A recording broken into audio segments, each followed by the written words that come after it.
तो सिमटे जी काफी लंबे समय से डिमांड कर रहे हैं हाटी जो गिरिपार क्षेत्र है उसको जनजातीय दर्जा दिया जाए। अब कुछ बातें ऐसी सामने आ रही, प्रेस कॉन्फ्रेंसेज हो रही है जिसमें ये आवाज उठ रही है कि जो गिरिपार का क्षेत्र है उनको हाटी का दर्जा नहीं मिलना चाहिए। क्या कहना चाहेंगे और क्या रणनीति बनाई गई है? देखिए, सबसे पहले आप सभी मीडिया कर्मियों का यहाँ पे स्वागत है। हमारे साथ केंद्रीय हाटी समिति की शिमला इकाई के अध्यक्ष प्रदीप सिंगटा जी है और रोशन शर्मा जी है।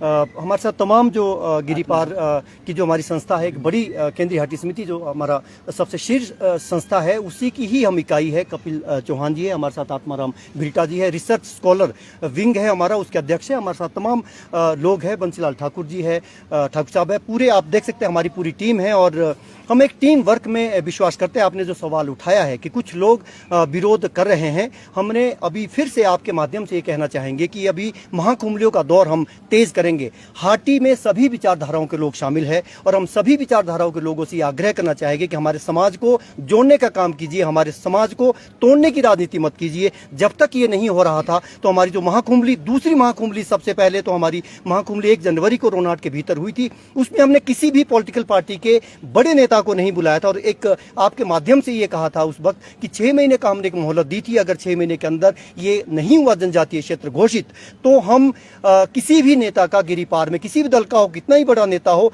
हम नहीं घुसने देंगे, उसका प्रवेश बंद कर देंगे। दूसरी महाकुंभली में जो शिलाई के भीतर हुई थी उसमें सभी राजनीतिक दलों के लोग आए थे। स्थानीय शिलाई के स्थानीय विधायक हर्षवर्धन चौहान जी भी उसमें थे, पूर्व विधायक बलदेव तोमर जी उसमें थे, विनय कुमार जी जो कांग्रेस के विधायक है रेणुका से, और सबने ये कहा कि हम बलिदान देने को तैयार है और अगर नहीं हुआ तो ये भी कहा गया कि हम इस्तीफा देने को तैयार है। जब तक ये नहीं हो रहा था तो सारे दल हमारे साथ थे। जैसे ये लगा कि आरजीआई से हमारा अप्रैल में थ्रू हुआ और पहली बार 55 सालों में हमारी रजिस्ट्रेशन हुई, उसके बाद हमारे समाज को कुछ नेताओं ने बांटना, हमें इसमें कोई हिचक नहीं है कि कुछ लोग समाज को बांटने में विश्वास रखते हैं, कुछ एससी को भड़का रहे हैं। हमारे ही लोग हैं, हमारे साथ 90%, हमने कहा कि 14 जातियां इसमें शामिल है। हम समानता में विश्वास रखते हैं, असमानता में हम नहीं रखते। हम क्षेत्रीय भेदभाव में हम भरोसा नहीं रखते हैं। हम सबको साथ लेके चले हैं और अगर किसी की कहीं भी किसी भी स्थिति पे कोई किसी की शिकायतें हैं तो संवाद के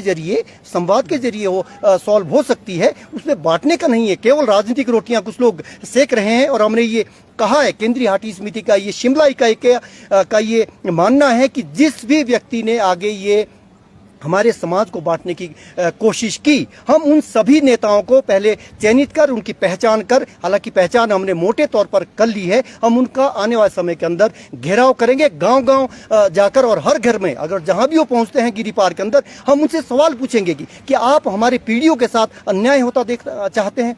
55 सालों से जो कभी नहीं हुआ। अगर ये केंद्र सरकार आज हमारे साथ, पहले तो कहते थे कि राज्य में भी भाजपा की सरकार है, केंद्र में भी भाजपा की सरकार है, तो आप इनके माध्यम से उठाइए, हम आपके साथ हैं। आज क्या हो गया? अगर ये मामला सुलझता हुआ नजर आ रहा है तो क्या दिक्कत है? केवल वोट बैंक की राजनीति, हमने कहा कि हाटी में सभी दलों के लोग शामिल है। कृपया करके विनम्र आग्रह है हमारा आप लोग के माध्यम से है कि कम से कम आप अगर आपने आलोचना करनी है तो विपक्ष का काम है, सत्ताधारी दल को घेरो, आप भाजपा के नेताओं को घेरो, आप केंद्र सरकार की आलोचना करो, और लोकतांत्रिक एक व्यवस्था है, उसमें हक है। लेकिन हाटी ने आपका क्या बिगाड़ रखा है? हाटी तो आपके भी वोट बैंक है। आप केवल और केवल वोट बैंक की राजनीति जो आपने आज तक भी आपने की है, मत कीजिए ऐसा, क्योंकि कभी भी ऐसा माहौल कभी नहीं बना है। आप लोग खुद सारे गवाह है। उसके बाद जो तीसरी महाकुंभली हुई थी वो पजौता के भीतर हुई थी, उसमें सभी दलों के लोग थे, सभी वर्गों के लोग थे। और केंद्रीय हाटी समिति में हम ये कहना चाहते हैं कि जिन भी लोगों ने अपना योगदान दिया है, वो चाहे अध्यक्ष रहे हो, चाहे महासचिव रहे हो, चाहे सदस्य रहे हो, सबका योगदान हम आपके माध्यम से आभार व्यक्त करना चाहते हैं। लेकिन जब ये लॉजिकल एंड तक जा रहा है तो कम से कम इस यूनिटी को बरकरार रखिए, राजनीति मत कीजिए। राजनीति के लिए दूसरे मुद्दे हैं, बहुत सारे मुद्दे, जनपक्षी एक दृष्टिकोण आपका रहना चाहिए, हम ये आपके माध्यम से कहना चाहते हैं। और अगर ये नेता लोग नहीं सुधरते हैं तो हम इनका हर मोड़ पर, हर घर में इनका घेराव करेंगे, चाहे शिमला हो, चाहे वो सिरमौर हो, गिरिपार हो, शिलाई हो, संगड़ा हो, हरिपुरदार हो, जहां भी ये जाएंगे लोगों के बीच इनको भी जाना पड़ेगा। और हम एक अपील हर घर में ले जाएंगे, 3 लाख लोगों के माध्यम, आपके माध्यम से ले जाएंगे कि क्या कौन आपके विरोधी है और कौन आपके मित्र है, कौन ये नहीं चाहते हैं। अगर ये जौनसार बाबर की तर्ज पे होता है तो हमारे हर घर में हमारे अधिकारी होते, हर गांव में हमारे अधिकारी होते, एक सहारा मिलता, बजट आता। आप ये सोच लीजिए कि अगर हमारी सड़कें वहाँ बेहतर होती, हमारे हॉस्पिटल वहाँ पे बेहतर होती है। कई लोग कह रहे हैं, कल ही एक नेता ने, किसी ने कहा कि पिछड़ेपन की हमें जरूरत नहीं है। आपको शर्म आनी चाहिए। मैं ये कहना चाहता हूं आपके माध्यम से, ये केंद्रीय हाटी समिति के ऊपर आप टीका टिप्पणी कर रहे हैं। आप टीका टिप्पणी करिए, आप भाजपा के ऊपर करिए। आप केंद्रीय हाटी समिति जो निष्पक्ष संस्था है, जिसमें सभी दलों के लोग शामिल है, आप ये कह रहे थे पहले कि एक हो जाइए केंद्र सरकार के माध्यम से, राज्य सरकार के माध्यम से। और अगर आपने 2 मर्तबा ये मुद्दा विधानसभा में उठाया है, वो भी केंद्रीय हाटी समिति के दबाव में उठाया है। पहले आपने ये मसला, एक नेता का तो ये भी कहना था कि 1996 में हाटी शब्द उन्होंने जुड़वाया है, तो आपने जुड़वाया होगा, लेकिन सॉल्व होता तो आपकी कहीं भी आपकी जो कमिटमेंट है वो पूरी होती दिखाई नहीं दी। अगर पहली बार राजनीतिक इच्छा शक्ति इसमें हमें नजर आ रही है, हमें दिख रही है कि हम आभारी है हिमाचल प्रदेश के मुख्यमंत्री जयराम ठाकुर जी के, हम आभारी है पूर्व विधायक शिलाई के बलदेव तोमर जी के, कि उनके माध्यम से मुद्दा पहली बार केंद्र सरकार के सामने उठा है। और हम केंद्र सरकार के भी आभारी है, और हम ये आग्रह आपके माध्यम से करना चाहते हैं कि कम से कम इस मुद्दे को थोड़ा, इसमें जल्दबाजी कीजिए, थोड़ा जल्दी आप इस मुद्दे को कीजिए, कि हमारा समाज, बहुत सारी ताकतें हैं जो नहीं चाहती है कि हम एक रहें। बहुत सारे लोग ऐसे हैं जो नहीं चाहते हैं कि हमारा आपस में हमारी एकता रहे। बेमनस्से पैदा करना ये बहुत गलत बात है कि आज सारे कह रहे हैं कि हाटी नहीं होना चाहिए। ये कौन लोग है? ये लोग वो लोग हैं जो राजनीतिक, जिसके पीछे कुछ राजनीतिक दल शामिल है, किसी भी दल का हो, चाहे भाजपा का हो चाहे कांग्रेस का हो। कुछ लोग इसमें हमने सत्ताधारी दल के भी इसमें हमने आइडेंटिफाई किए हैं। विपक्ष के लोग तो है ही है। तो हम आपके माध्यम से हाथ जोड़कर उनसे विनम्र आग्रह करना चाहते हैं कि आप सियासत के लिए, बहुत सारे लोकतांत्रिक व्यवस्थाएं हैं उसमें आप सियासत कीजिए, लेकिन हाटी के मुद्दे, कम से कम हाटी के मुद्दे पर सियासत ना कीजिए। इस मुद्दे को लोग बड़ी टकटकी लगाए बैठे हैं केंद्र सरकार की, और हमें उम्मीद है कि केंद्रीय गृह मंत्री अमित शाह जी जो जैसा वो कहते हैं करते हैं, जल्द ही ये मुद्दा सॉल्व होने वाला है। कुछ आप कह रहे हैं कुछ लोग जो है बेनकाब की जाएगा, और कुछ लोगों की पहचान भी कर ली, क्या आप नाम सार्वजनिक करेंगे? बिल्कुल, समय आने पर हम सारे नाम आपके सामने जो है वो सार्वजनिक करेंगे। हमने आपको ये कह दिया है कि कुछ लोग विपक्ष के हैं और कुछ चुनिंदा लोग सत्ता पक्ष के भी है। हो सकता है कि अलग अलग कॉन्स्टिट्यूंसी की ये मसला पूरे का पूरा 5 विधानसभा क्षेत्रों से जुड़ा है। 4 विधानसभा क्षेत्र सीधे तौर पर प्रभावित होते हैं। 154 पंचायतें हैं, आम लोगों को बरगला रहे हैं, और केवल उनका निशाने पे केवल वो चाहते हैं कि वोट बैंक किसी तरह से हासिल किया जाए। लेकिन आज तक हम ये आपके माध्यम से कहना चाहते हैं, हाटी तो आज तक हारे ही है। अगर कोई जीता है तो नेता जीता है, अगर कोई किसी की विकास हुआ है तो नेताओं का विकास हुआ है। हमें कोई इसमें गुरेज नहीं है ये कहने की आम लोगों का विकास नहीं हुआ है, क्षेत्र का विकास नहीं हुआ। जो रफ्तार विकास में 70 सालों में होनी चाहिए थी वो नहीं है। चाहे वो सड़कों की हालत है, अस्पतालों की हालत है, बुनियादी सुविधाएं, वहां पे लिटरेसी रेट है। हिमाचल प्रदेश का चंबा और सिरमौर ऐसे जिले रहे हैं, 2 ऐसे जिले रहे हैं जो सबसे पिछड़े, हम लोग खुद साक्षरता अभियान में हम लोगों ने काम कर रखा है, सबसे पिछड़े हुए जिलों में साक्षरता की दर से भी आज साक्षरता दर अगर 83% अगर ताज़ा सर्वे हो जाए तो उससे बढ़कर है। केरला के बराबर, लगभग हम बराबर आ जाएंगे। इसके पीछे किसका योगदान है? इसके पीछे महिलाओं का योगदान है, जिन्होंने एक जागरूकता अभियान 90 के दशक में चलाया था। तो आज भी हमारे पास वो विकास नहीं पहुंच पाया है जो कि 70 साल में जिसकी दरकार थी। एक सवाल है, बड़ा सवाल है ये। कुछ दिनों पहले प्रेस वार्ता यहाँ पे हुई, अनुसूचित जाति के जो लोग हैं उनका एक संगठन बना हुआ है। वो ये कह रहे हैं कि जो गिरिपार क्षेत्र है वहाँ पर जो अनुसूचित जाति के लोग हैं उन पर काफी अत्याचार हो रहे हैं, और यदि हाटी का दर्जा मिल जाता है तो उसके बाद ये बढ़ेंगे। क्या श्योरिटी लेगी हाटी समुदाय? जो समिति, देखिए, आपने बहुत अच्छा सवाल ये उठाया है जो एट्रोसिटी का मसला है। ये जो एट्रोसिटी एक्ट है, आपके माध्यम से हम कहना चाहते हैं, ये केवल गिरिपार के लिए नहीं है, ये सेंट्रल एक्ट है, और अभी तो है, अभी तो कोई खत्म नहीं हुआ है। तो उनके मुताबिक ये हिमाचल प्रदेश के केवल सिरमौर को और वो भी गिरिपार को बदनाम करने की साजिश है। कितने केस ऐसे हुए हैं इंडिविजुअल? अगर हमने कभी नहीं कहा, इस मंच से हमने कभी नहीं कहा कि अत्याचार होने चाहिए, हम अत्याचार के पक्ष में नहीं है।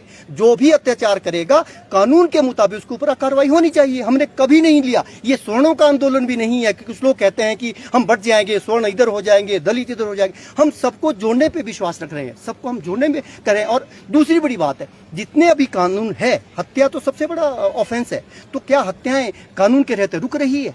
तो कौन ऐसा व्यक्ति होगा सभ्य समाज में जो अपराधों का पक्ष लेगा? कोई सभ्य समाज अपराधों का पक्ष नहीं ले। हम ये कहते हैं, अगर आपको कोई भी शक शुबा है, हम आपके साथ चलते हैं। सीधा सवाल है, यदि हाटी का दर्जा मिल जाता है उसके बाद इस प्रकार के अत्याचार वहां पर होते हैं एससी के लोगों के साथ, क्या जो हाटी समुदाय समिति अभी बनी हुई है आपकी, उसके बाद ये आवाज उठाएगी उन लोगों के बिल्कुल आपने सही कहा। हम तो ये भी कह रहे हैं, अभी भी हम कह रहे हैं, हमने बिल्कुल ये मंच खुला रखा है कि आप आइए, हम आपको जिनको भी ये शंकाएं हैं राज्य सरकार के पास चलते हैं और केंद्र सरकार के पास चलते हैं। हमने खुला उनको भी न्योता दिया है, लेकिन वो नहीं आएंगे हमारे पास, क्योंकि वो चंद लोग हैं और वो लोग, उनको भी उनके पीछे कोई और ताकते हैं।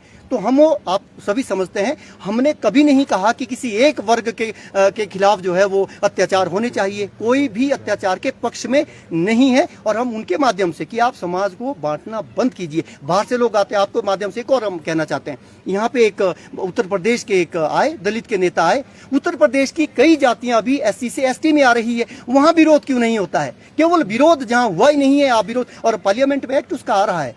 तो अगर वहां खतरे रहते तो वहां ये क्या सरकार को इस बात का पता नहीं है कि इससे के क्या क्या नुकसान है?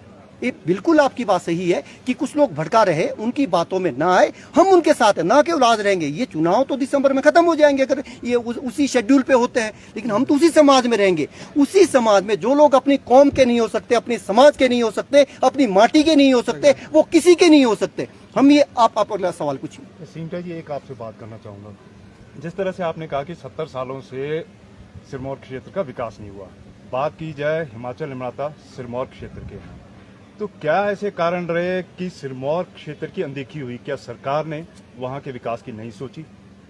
देखिए, आपने अच्छा एक सवाल किया है। यही तो हमें बहुत ये बात चुभती है कि जिस हिमाचल निर्माता डॉक्टर वाई एस परमार, जिनकी जन्म जयंती अभी 4 अगस्त को मनाई गई, उनका हिमाचल जो उन्होंने एक सपना देखा था, वो कहीं भी फलीभूत होता दिखाई नहीं दे रहा है। कहीं ना कहीं उसमें राजनेताओं की दूरदर्शिता नहीं रही। हम ये नहीं कहते कि विकास नहीं हुआ है, ऐसा कहना बहुत, जितनी भी सरकारें रही है सबने अपनी तरफ से कोशिश की है, किसी भी दल की रही हो, लेकिन जिस तरह की दरकार वहां पे थी, जो अपेक्षाएं थी, आज भी गरीबी है। कुछ लोग कहते हैं पिछड़ेपन की जरूरत नहीं। आपने खुद देखा शिमला में कितने लोग, अभी भी हमारे लोग बोझा उठाते हैं, कितने लोग वहां से पलायन करते हैं रोजगार के लिए। हमारे लोग श्रम, उनकी जो मेहनत है उसमें भरोसा करते हैं, वो उससे वो एक तरह से आप खुद गवाह है, खुद देख सकते हैं कि शिमला में कहाँ के लोग ये मजदूरी करते हैं। अगर बेहतर स्थितियां होती तो अपने घर में रहते हैं वो भी। तो विकास एक निरंतर प्रक्रिया है। हमारा अभी जो फोकस है, हमारा मेन फोकस है कि हमारा गिरिपार का क्षेत्र जो है वो जनजातीय क्षेत्र, जो 67 में हमारा जौनसार बाबर घोषित हुआ है, उसकी तर्ज पे जो व्यवस्थाएं उनके लिए है वही व्यवस्था। एक भाई हमारा जौनसार के उस पार है, जो हमारे साथ अन्याय हुआ है। हमारे साथ तो 55 सालों से हमारे साथ अन्याय ही हुआ है। हम तो अपेक्षित है, हम तो पीड़ित पक्ष है। हमारे ऊपर कह रहे कि इनका नहीं होना चाहिए।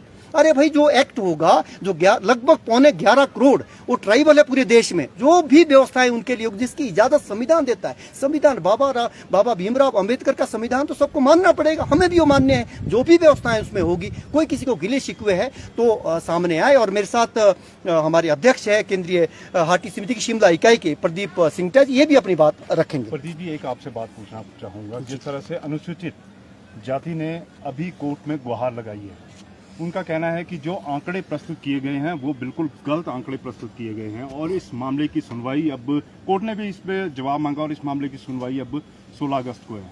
देखिए, इस पे मैं ज़्यादा नहीं कहना चाहूँगा, क्योंकि ये सब जुडिश मैटर है। और जहाँ तक बात है कि आंकड़ों की, देखिए, जो हमारी पूरी समस्त ट्रांसगिरी का जो हाटी समुदाय है, उसके ऊपर एक डिटेल सर्वे हुए, उसके ऊपर एक रिसर्च हुई, काफ़ी समय से रिसर्च चली थी।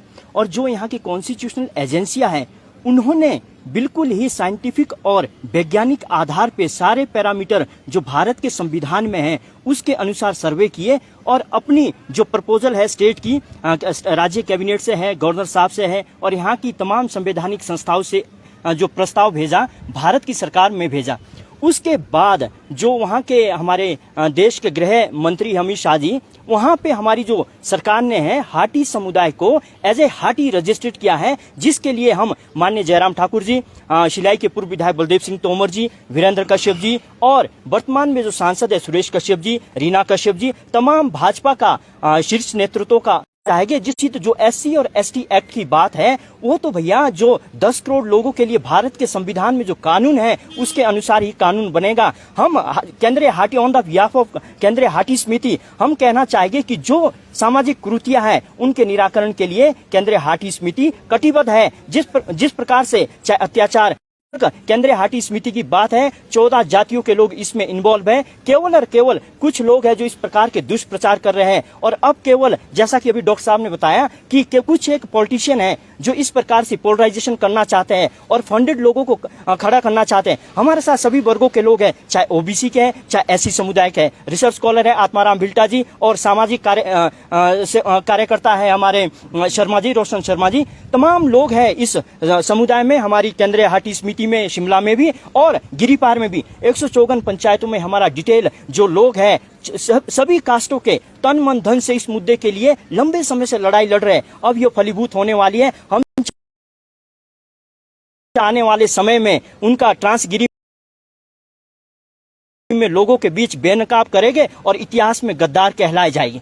तो क्या इसमें भाजपा और कांग्रेस? देखिए, इसमें कुछ एक लोग हैं, भाजपा के भी कुछ एक लोग हैं, उनको भी हमने आइडेंटिफाई किया है। कांग्रेस के भी कुछ एक लोग हैं जो इसमें लगे हुए हैं। इस प्रचार को समय आने पर हम खुमलियों के माध्यम से उनको बेनकाब करेंगे और उनका ट्रांसगिरी में विरोध प्रदर्शन किया जाएगा। आगे